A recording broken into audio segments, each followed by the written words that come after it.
Hello नमस्कार दोस्तों, मैं अमोल कासार आपके साथ सीए फाउंडेशन जून 2024 एग्जाम की स्ट्रैटेजी लेके जुड़ चुका हूं। दोस्तों, ये वीडियो किसके लिए बना है पहले वो समझ ले, ताकि बाकी बच्चों का टाइम वेस्ट ना हो। स्पेशली वो स्टूडेंट जो अभी 12वीं बोर्ड का एग्जाम दे रहे हैं और उसके बाद जो 3 महीने बचेंगे उसमें कैसे मैनेज करना है पढ़ाई को, उससे रिलेटेड मैं स्ट्रैटेजी लाया हूं। तो वही बच्चे इसे देखिए जो जून दिसंबर में देने वाले हैं, उन्हें इन्फॉर्मेशन के लिए देखना है देखिए। लेकिन जो बच्चे 12वीं में नहीं है अभी, मतलब ऑलरेडी वो दे चुके हैं, 12th एक अटेम्प्ट दिया था, अभी सेकंड वन होगा व्हाटएवर, उनके लिए अलग से वीडियो आएगा।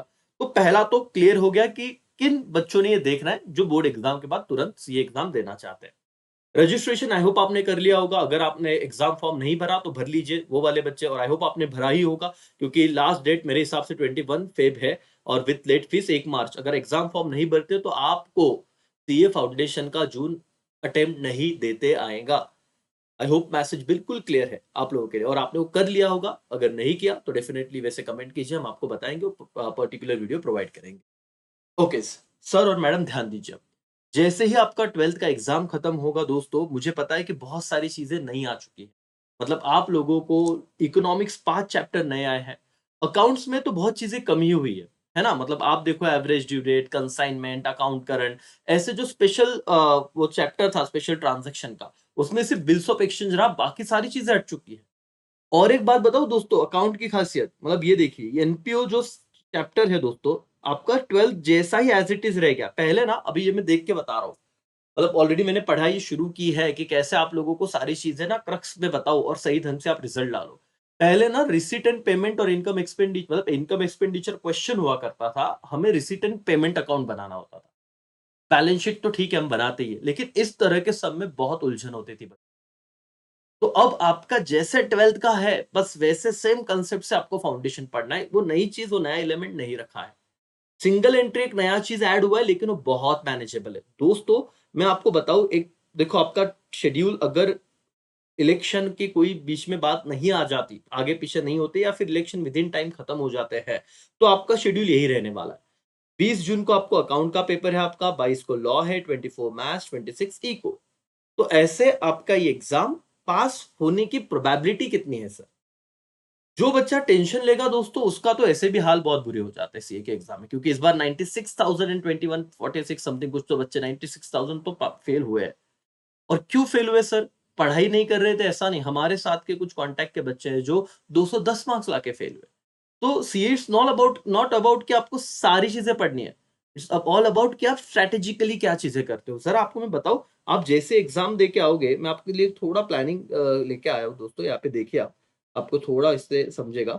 अकाउंट में दोस्तों आपके 2 मॉड्यूल हैं, राइट? और आपके दोनों मॉड्यूल को अगर मैं दिखाऊं ना आप लोगों को, ठीक है, हाँ ये रहा, देखो। अब देखिए जरा दोस्तों, 1042 पेजेस की ये मॉड्यूल है। आप लोगों को बताओ, अगर आप chapter number 10 partnership and LLP account, 247 pages का ये चैप्टर है। फिर कंपनी अकाउंट 205, मतलब ये 2 चैप्टर करीब करीब आपके 200 450 के ऊपर पेजेस के चैप्टर है। वेटेज भी है नो डाउट, लेकिन सर क्या इसको अगर शुरू किया तो बच्चा बाकी कर ही नहीं पाएगा?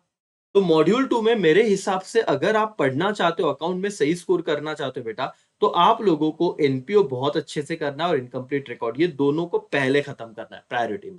उसके बाद अगर आप जाओगे दोस्तों, तो डेप्रिसिएशन एकदम सही ढंग से पढ़ना है, बिल्स ऑफ एक्सचेंज और फाइनल अकाउंट। ये 3 चैप्टर आपके बहुत ज्यादा स्कोरिंग होंगे और एग्जाम में भी आने वाले हैं। और इसमें ज्यादा दर्द नहीं होगा सर, क्योंकि आप लोग देखो, बिल्स ऑफ एक्सचेंज 12th में आपने किया ही रहेगा। फाइनल अकाउंट सर हमें बेसिक कंसेप्ट आ ही रही है। एनपीओ सर हमने अभी 12th में किया है। इनकम्प्लीट रिकॉर्ड ठीक है, नया है, वो मैं आपको बता दूंगा। लेकिन इन 4 चैप्टर पे पहले फोकस कीजिए, क्योंकि मुझे पता है जैसे आपका 12th खत्म होगा, आपका एक तो बेनिफिट ये है कि आपको 12वीं का कुछ करना नहीं, खत्म। अब जितना भी टाइम है 24 आवर्स पूरी की पूरी शिद्दत से आपको सिर्फ और सिर्फ सीए फाउंडेशन पढ़ना है। और सर ज्यादा देर पढ़ना पड़ेगा अगर आप जून अटेम्प्ट के लिए प्लान कर रहे हो सर। 4 4 घंटे के स्लैब में, मतलब 4 hours accounts, 3 hours economics, 4 hours maths, तो सर यही पे 10 11 12 घंटे हो जाते हैं। और उतना अगर पढ़ लोगे तो दिसंबर अटेम्प्ट की बारी नहीं आएगी। और मैं उन्हीं उन्हीं बच्चों को सजेस्ट करूंगा कि जून अटेम्प्ट दीजिए जिन्होंने शिद्दत से पढ़ाई की है। नहीं तो सर सिर्फ अनुभव आ जाएगा, मेरा दोस्त दे रहा है इसलिए दू, ऐसा तो बिल्कुल मत करना। क्योंकि सर एक बार आप एग्जाम देते हो और कुछ गलत हो जाता है ना तो बहुत दर्द होता है, अब फेलियर के बाद तो आप रिस्क में, तो आपको पता है कि आप कहाँ पे स्टैंड कर रहे हो। नहीं तो सर हर 6 महीने में एग्जाम हो रहे हैं, दिसंबर अटेम्प्ट दूर नहीं है। आप अगर चाहो तो तब भी एग्जाम दे सकते हो बेटा दिसंबर में, और पास भी हो सकते हो। बहुत स्टूडेंट, इस बार हमारा रिजल्ट देखिए आप, मैंने ऑलरेडी टेलीग्राम में शेयर किया है, व्हाट्सएप चैनल पे शेयर किया है। कम मतलब जितने भी बच्चे नॉन मैथ्स बैकग्राउंड स्टूडेंट है, जिनका मैथ्स भी नहीं था, लेकिन उन्होंने कॉल लिया सर हाँ हमारा मार्च में पेपर खत्म हुआ, अप्रैल वगैरह उन्होंने क्लासेस शुरू किए, 6 महीने में पढ़ाई की, मैथ्स भी कवर किया, जो 2 साल से पढ़ाई था दिसंबर में क्लियर हो गए। तो ऐसी भी प्रोबेबिलिटी है दोस्तों। बीआरएस ये 11वीं का चैप्टर है, एज इट इज मैं आपको बता रहा हूं कि आपको इसमें दिक्कत नहीं आनी चाहिए, और कंपलसरी ये आता ही आता है पेपर को, गारंटीड आता है सर। मतलब यहाँ पे कोई ऑप्शन नहीं है इसको, मतलब ये हर एग्जाम में 10 8 से लेके 10 मार्क्स को आ जाता है, तो पढ़ना ही है। ठीक है, इन्वेंटरीज इसमें भी इजीनेस ला दिया है उन्होंने, बहुत डिफिकल्टी नहीं रखी है। और ये तो थियोरेटिकल फ्रेमवर्क, मतलब ये दोनों मिला के 7 और 6, मेरे हिसाब से 13 चैप्टर तो ये होते हैं इसके अंदर, सब चैप्टर, लेकिन बहुत सिंपल सिंपल।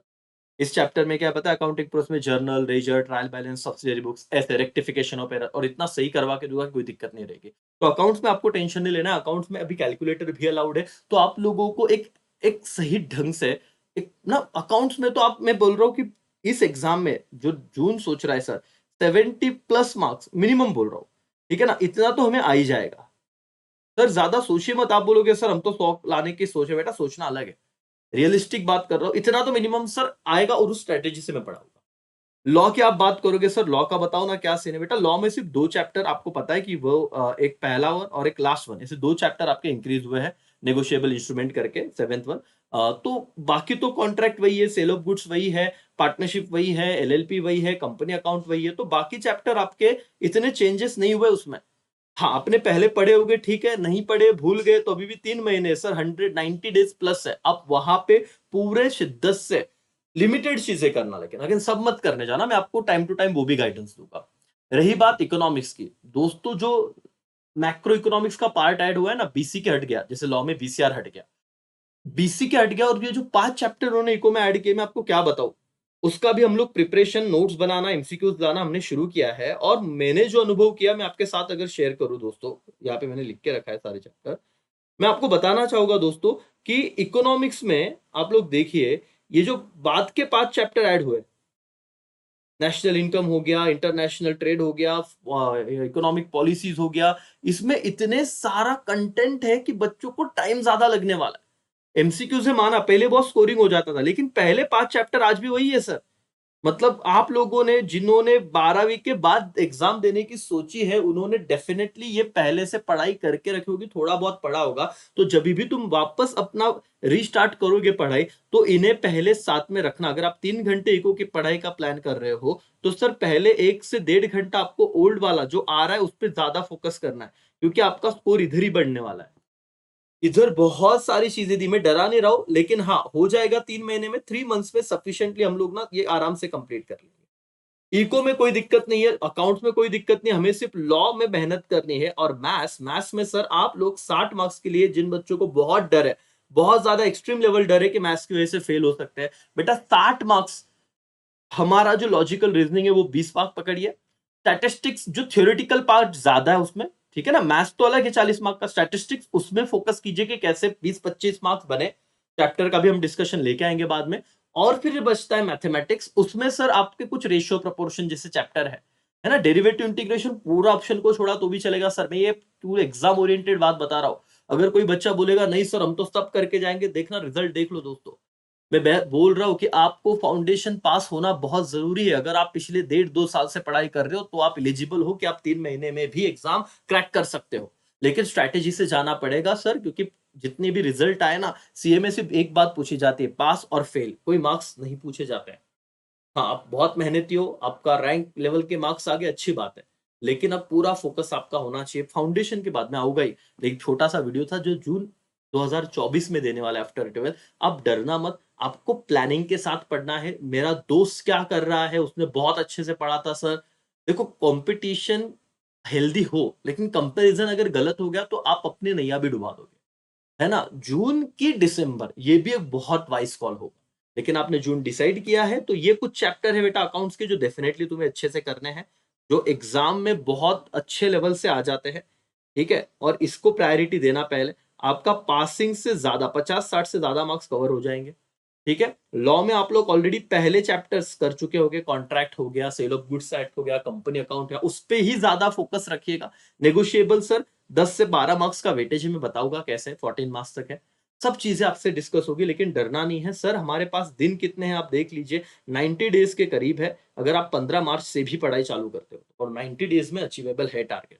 ठीक है, सो जून 2024 वो वाले बच्चे जो 12वीं के बाद बोर्ड एग्जाम के बाद ये एग्जाम दे रहे हैं, उनके लिए जर्नी बहुत ज्यादा चैलेंज वाली होगी, लेकिन उन्हें वो चैलेंज एक्सेप्ट करना होगा, ज्यादा देर पढ़ना होगा, तो ये अचीवेबल है। अगर आप कहोगे कि 2-2 घंटा 3-3 घंटा ही पढ़ेंगे, तो सॉरी सर, ये बहुत मुश्किल हो जाएगा। आपको रियलिस्टिक होना पड़ेगा, प्रैक्टिकल होना पड़ेगा। ठीक है, और पढ़ना पड़ेगा। अगर नहीं हो रहा है तो सर दिसंबर है, और लेकिन तब आप डंके की चोट पे पास ही हो जाओगे। और बच्चे फेल क्यों होते हैं उसके लिए भी मैं आगे का वीडियो लाऊंगा, देखिएगा। चलो, thank you so much, bye, take care, जय हिंद।